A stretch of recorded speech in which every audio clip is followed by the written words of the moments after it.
Terima kasih Mas Danang dan juga Mas Diapian sudah menyempatkan datang ke acara ini ya. Dan gue juga bakalan menyebutkan perkenalan diri dulu nih ya. Ini sebenarnya siapa sih? Nah, Mas Danang ini adalah untuk profesinya sekarang adalah freelance ilustrator dan juga untuk achievement yang pernah didapatkan oleh beliau ini adalah juara satu komik strip di Inika ya. Di sini ada Mas Diapian yaitu berprofesi juga sebagai freelance ilustrator. Nah, ini teman-teman ini ya apa namanya? Jadi yang mengerjakan komik waterstand ini tuh sudah ahli di bidang itu. Jadi jangan dihiraukan lagi untuk kualitas komik ini. Ya. Kita langsung pertanyaan aja ya kali ya. Nah, ini. Nah, pasti teman-teman nih pada penasaran gitu ya. Kenapa sih nama dari judul komik ini bisa waterstand gitu? Ini sebenarnya terinspirasi dari mana gitu? Nama saya aja gitu, Zakir gitu. Kenapa nggak Zakir Stein gitu? Kenapa? Coba dipersilakan Mas Danang. Oke, saya jawab. Alasan kenapa namanya waterstand itu sebenarnya dari film yang namanya Frankenstein. Oh. Nah, Frankenstein itu kan film zaman dulu ya, kalau nggak salah film zombie ya. Zaman dulu itu yang mayat yang kemudian hidup terus dinamain nama dari dokter yang hidupnya itu.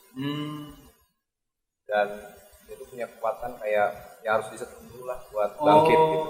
Jadi itu salah satu inspirasi dibuatnya dari waterstand ini. Menarik ya guys ya. Ini dari cerita zombie loh. Jadi cerita sci-fi ini beda jauh loh, guys. Ya. Itu jadi ini ya apa untuk namanya. Iya. Oke. Nah, untuk pembuatan proses kan berapa lama proses pembuatan komik waterstand kan itu tadi udah gua leak itu sekitar 2 tahun 8 bulan. Gimana tuh selama 2 tahun 8 bulan tuh ngapain aja? Maksudnya kendalanya atau apa? Ini ya, yang lain dah. Ya. Apa aja sih yang dilewatin dalam pembuatan komik yang sampai akhirnya tuh jadi ini? Apa aja? Itu kan pasti 2 tahun 8 bulan tuh lumayan lama kan gitu ya. Dan pastinya pembuatan komik tuh gak gampang gitu. Karena melibatkan banyak orang juga dan juga uang yang tidak sedikit. Gimana Mas Danang? Untuk pembuatan komik pertama kita butuh ide ceritanya dulu. Nah, ide cerita ini butuh waktu yang tergantung orang sebenarnya. Cuman karena ini perancangannya pengen buat series ya, jadi cukup panjang gitu untuk membuat cerita yang fix kalau mau dibuat. Nah, setelah ceritanya udah jadi semua nih, dialognya dan segala macam udah detail semua udah jadi semua, baru kita mulai tahap Storyboarding. Ya, cuman coretan itu doang. Buat visualin kata-kata yang udah ditulis sama kita. Jadi buat gambarannya dulu ya. Gambarannya ntar kayak gini. Nah, setelah storyboard sudah selesai, baru kita mulai tuh line art buat ngerapihin backgroundnya. Buat ngerapihin background dulu ya. Buat ngerapihin semuanya lah. Oh, semuanya. Sorry. Pertama kita buat nentuin karakternya dulu. Ya. Nentuin karakternya dulu, karakter apa aja yang mau dimasukin dalam cerita itu. Kita buat desain karakternya dulu. Terus kalau udah jadi semuanya, udah dimasukin masing-masing peran dari karakter. Baru deh kita mulai proses. Jadi kita buat identitas karakternya dulu. Iya, identitas karakternya dulu. Dan background juga udah dibuat juga sebelumnya. Iya. Supaya kita tahu gambarannya, settingnya itu gimana. Nah, setelah itu semua udah jadi, baru deh kita mulai proses line art tuh. Line art yang rapihin storyboard yang udah dibuat itu. Nah, setelah line artnya udah jadi semua, baru deh kita mulai detailan lagi. Biasanya ada 2 tahap. Warna gitu ya. Biasanya ada 2 tahap line art. Yang pertama line art yang agak sketchy mungkin. Ya. Udah kelihatan banget lah. Nah, setelah itu mulai line up yang rapinya nih kalau udah fix. Nah, setelah udah fix semua, baru kita mulai buat kasih warna base colornya. Base color dulu. Warna dasar dari komiknya itu. Ya. Nah setelah itu semua udah, baru deh kita mulai shading dan segala macamnya. Nah setelah itu kita tinggal tambahin balon kata di dialog komik itu Ya, supaya kita tahu gambarannya ntar arah bacanya di mana gitu. Setelah itu udah, baru kita finishing. Untuk tahapnya segitu aja ya? Ya segitu. Oke, itu kayak alur pembuatan komik. Jadi nggak cuman kita langsung bikin komik ya. Komik langsung oke, gua ada ide nih langsung bikin komik. Jadi nggak gitu. Jadi banyak tahapan yang dilalui. Jadi harus ada ilmu dulu ya. Jadi sebelum kita membuat komik. Jadi nggak asal. Apalagi kan ini dipersiapkan untuk komersial. Oke, selanjutnya apa sih pembeda water stain dari genre sci-fi yang lain? Ini genre dari water stain sendiri kan sci-fi. Nah, bisa beda tuh dari yang lain tuh kenapa gitu? Mungkin dari pembeda dari genre sci-fi dari yang lain dari segi ceritanya sih. Segi cerita dari Voltron ini sendiri itu ada beberapa bagian insiden dari kehidupan nyata juga saya masukin, dan pribadian karakter juga kadang beberapa dari saya, ada beberapa dari saudara-saudara saya juga saya masukin di situ. Ya gitu sih, dari inspirasi saya masukin. Jadi inspirasinya tapi itu saya buat ulang lagi. Jadi inspirasinya itu kalau untuk pembuatan itu dari kehidupan kreatornya sendiri ya. Dikarang lagi. Ya. Selanjutnya kan ini untuk komiknya kita baru lihat volume yang pertama kan ya. Ini apakah ada rencana lagi untuk membuat volume yang kedua dan seterusnya gitu? Sebenarnya ada sih rencana buat ke depannya gitu, buat beberapa series ke depannya. Ada rencana sih buat komik ke depannya, lanjutan dari volume 1 ini. Cuman ya ini tergantung saya juga sih sebenarnya, karena saya udah sibuk juga kerja di beberapa studio jadi, lain. Kerja sambil komik itu ya, lumayan susah gitu ya. Waktu juga gitu. Kecuali kalau misalkan emang udah ada apa ya, tim yang benar-benar solid ya. Ya, SDM. Buat ngerjain itu. Jadi ya mungkin bisa sama dana sih. Ya, berarti faktor yang terpenting untuk membuat komik itu adalah SDM ya. Karena SDM itu yang bagus dan yang solid itu susah. Emang manusia itu rada-rada egois ya. Nggak kebanyakan sih. Kalau misalnya kita treat dengan baik, insya Allah bisa kerjasama.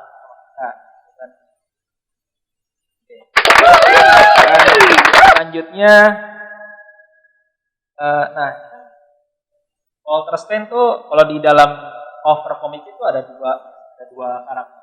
Nah, itu sebenarnya di dalam Walter Stein itu ada berapa karakter sih yang akan muncul? Berapa karakter?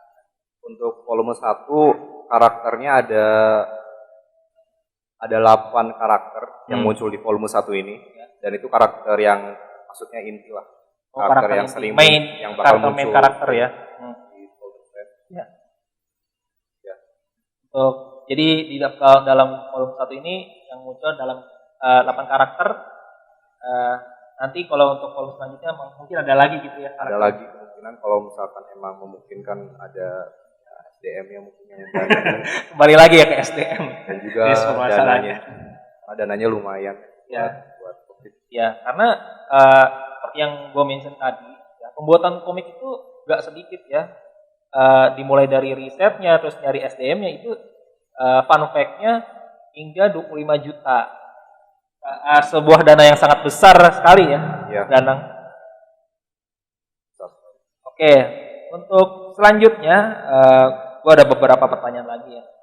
Nah, ini ada berapa orang sih yang terlibat gitu kan ya? Kan pastinya yang pertama ada mungkin dibagi-bagi ini posisinya, ada mungkin ada yang background artist, ada yang storyboarding. Coba ada berapa orang sih yang terlibat? Untuk total pembuatannya ada banyak yang terlibat sih.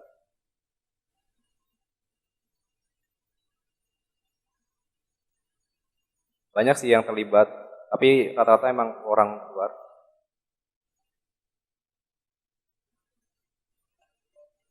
Ya, bentar ya, ini pengen geser dulu bentar. Bentar ya guys, pengen geser katanya biar enak.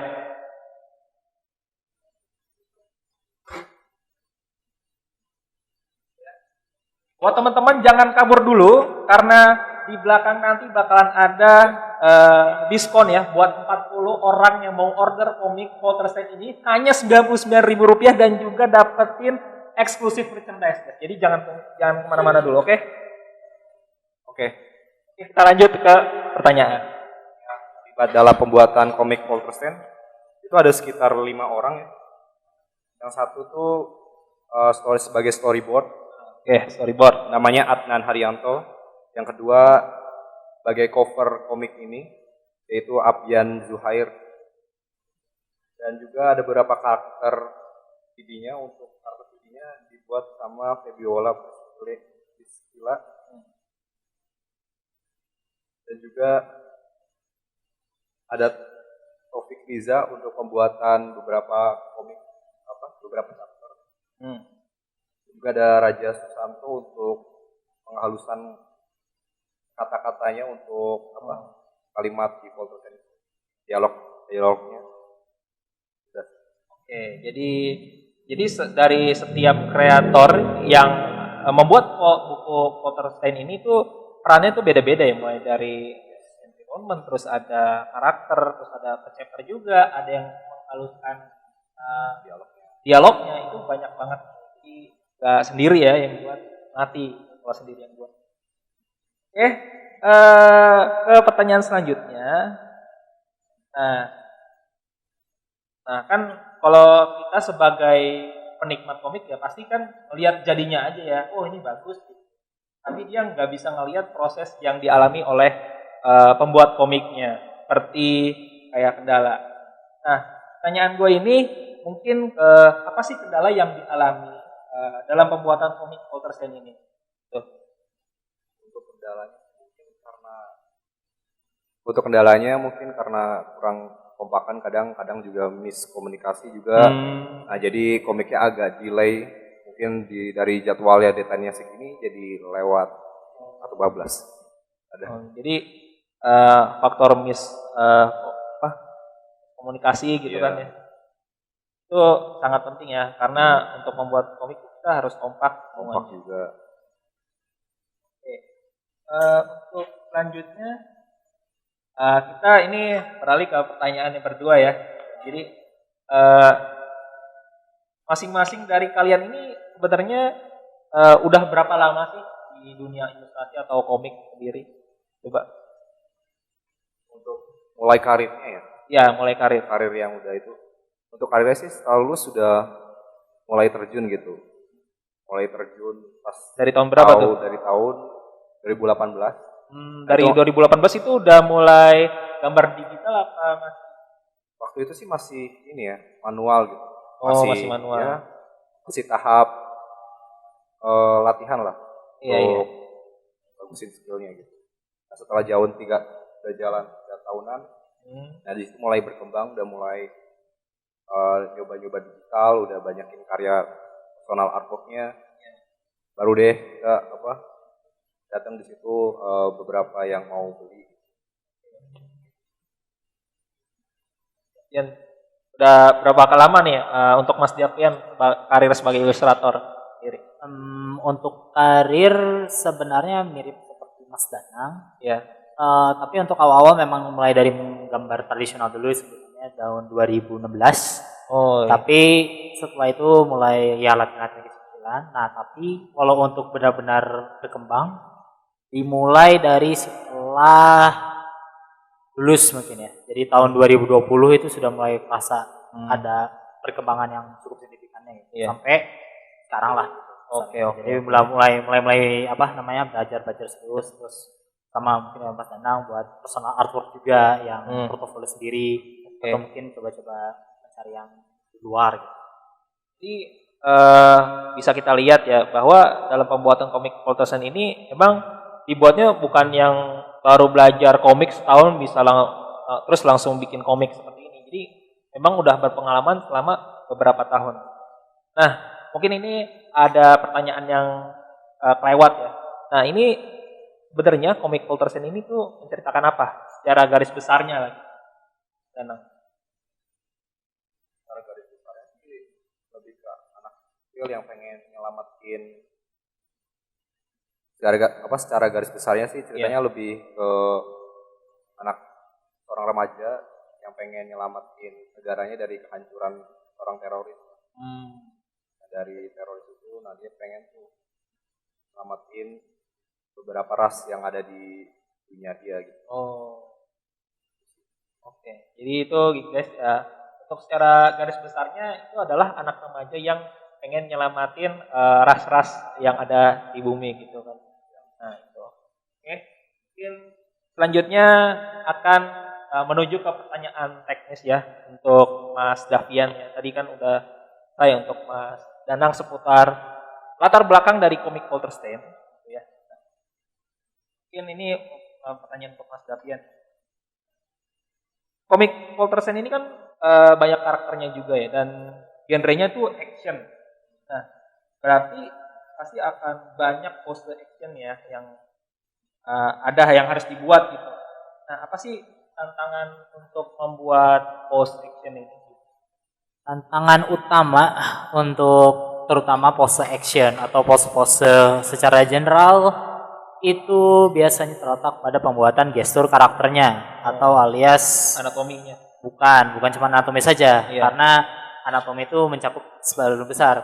Yang utama itu adalah gesturnya dulu, karena itu dia mencakup kayak flow atau aliran gerak tubuh manusianya itu yang utama. Contoh, misalkan ada orang menendang misalkan, nah, jadi yang dilihat utamanya di situ bukan anatominya dulu sebenarnya, tapi gerakan utama dari pose itu apa.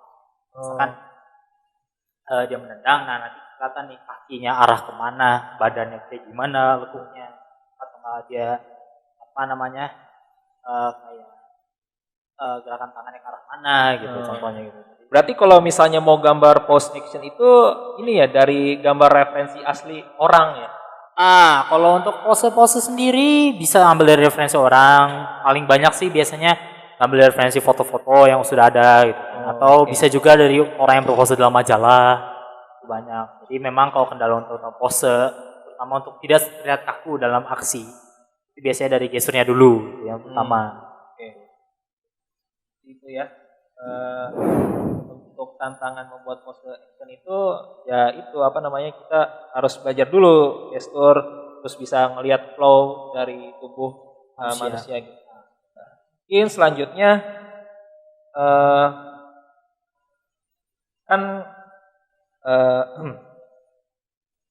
hikmat komik itu kan kalau gua rasa ya itu bisa kebagi dua. Nah, itu dia yang emang mau nikmatin komik aja sama yang dia tuh bisa terinfluen gue udah ngeliat komik ini nih gitu. Komik nah pasti kan untuk membuat komik itu ribet kan ya seperti yang tadi dijelaskan oleh Mas Danang itu langkah-langkahnya banyak. Nah itu roadmap untuk membuat komik sendiri itu apa sih? Roadmapnya tadi kalau untuk dari Mas Danang memang sudah secara garis besarnya, tapi kalau enaknya sih sebenarnya pertanyaan utama apa sih kamu buat komik itu untuk apa? Apakah emang karena ingin kamu senang atau mungkin karena emang ini aku gitu, itu kan utama satu tuh, itu dulu ya, pertanyaan dulu itu dulu. Kemudian baru mungkin tadi Mas Dana jelaskan juga kayak kita memberikan idenya bagaimana gitu, kita mau menceritakan apa, tanyakan dulu itu. Terus juga yang paling penting dari situ kayak gini, kamu menceritakan cerita apa nih cerita yang menurutmu menarik, yang kamu suka juga gitu. Mungkin kemungkinan orang lain akan suka. Dari situ baru mulai kita masukin cara referensinya, kebuat storyboardnya masing-masing kan tadi seperti jelasnya. Terus mungkin outline ceritanya dikit-dikit gitu. Terus baru kita masuk ke tahap selanjutnya, itu biasanya. Lumayan panjang ya untuk pembuatan komik sendiri. Jadi bagi kalian yang terinfluence mau buat komik bisa tanya nih para masternya. Waduh, jangan seperti itu Mas. Kalau misalnya mau Belum, lihat belum. karya-karyanya bisa cek di mana. Coba kalau misalnya ini teman-teman yang di sini Mas Davian dan juga Mas Danang mungkin mau shout out karyanya apa, mau ya apa sosial medianya mungkin. Mungkin bisa follow IG saya, Danang Satria Wibawa. Silakan Twitter? follow. Jangan deh Twitter. Jangan guys, privat guys. Oke. Untuk saya Twitter ada mungkin ya, IG juga ada, Facebook juga ada. Namanya Artmike 045 sebutnya. Oke. Oke. Bedakan sama Artmike ya, bukan Artmike. Oke, Artmike tapi. Jadi yang pertama itu kalau misalnya kalian mau tahu kegiatan kreatornya ini, mau lihat karya-karyanya, bisa cek di Instagramnya tadi Mas Danang, yaitu @danang_satria_wibawa dan juga Artmike 045 ya. Oke. Mungkin karena bentar lagi waktunya sudah selesai ya. Mungkin satu pertanyaan lagi ya, Mas ini. Kan di dalam komik ini pasti ada beberapa panel dengan background bangunan ya. Nah, apa nih tantangan untuk membuat background? Tantangan yang biasa saya lihat itu pasti perspektif, tapi ada juga yang kadang kita lupa. Itu satu perspektif. Ada juga beberapa aspek yang lupa. Itu perspektif, masuk ke komposisi, masuk lagi ke form 3 dimensinya. Itu biasanya. Terutama untuk perspektif sendiri, itu kita perlu namanya belajar melihat suatu objek dalam gambar. Ini misalkan contoh 2D, tapi kita harus bisa melihat itu sebagai 3D. Itu contohnya. Mau apapun itu, kayak misalkan meja ini, mau itu gedung, nah itu kendala utamanya pasti dia ada di situ. Di form perspektif gabung. Dan kalau untuk komposisi sendiri, itu dia untuk membantu mempermanis. Tapi sebenarnya itu juga untuk menekankan kalau misalkan, ini kameranya posisinya di sini, perspektifnya ke arah sini. Nanti formnya bentuknya seperti apa. Oh itu. Jadi itu lumayan sulit ya untuk membayangkan, misalnya untuk membuat kepala kita harus ngebayangin itu sebuah bola. Iya. Nah itu tuh menurut saya tuh sulit sekali. Saya juga masih belajar ya. Mudah-mudahan teman-teman di sini bisa terinfluence dari teman-teman kita yang sudah tampil di sini yang merupakan kreator dari komik Polterstein. Mungkin karena waktu sudah hampir selesai ya, kita mungkin akhiri aja. Terima kasih untuk kreator, dan tepuk tangan dulu ya, tepuk tangan dulu untuk mudah-mudahan selalu sukses terus ya. Mungkin bisa silakan ke tempat pemula. Segera dapatkan eksklusif buku komik Folterstein volume 1 dan berbagai official merchandise Folterstein hanya di Anindosta Official Store. Tersedia di berbagai marketplace pilihan.